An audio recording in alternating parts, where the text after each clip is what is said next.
اور اپنی اولاد کو مفلسی کے خوف سے قتل نہ کرنا، کیونکہ ان کو اور تم کو ہم ہی رزق دیتے ہیں۔ کچھ شک نہیں کہ ان کا مار ڈالنا بڑا سخت گناہ ہے، اور زنا کے پاس بھی نہ جانا کہ وہ بے حیائی ہے اور بری راہ ہے۔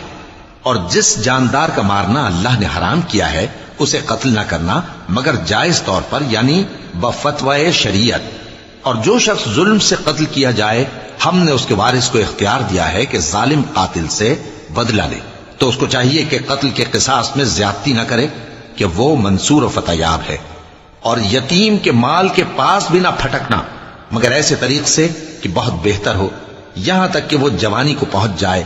اور عہد کو پورا کرو کہ عہد کے بارے میں ضرور پرسش ہوگی۔ اور جب کوئی چیز ناپ کر دینے لگو تو پیمانہ پورا بھرا کرو، اور جب تول کر دو تو ترازو سیدھی رکھ کر تولا کرو۔ یہ بہت اچھی بات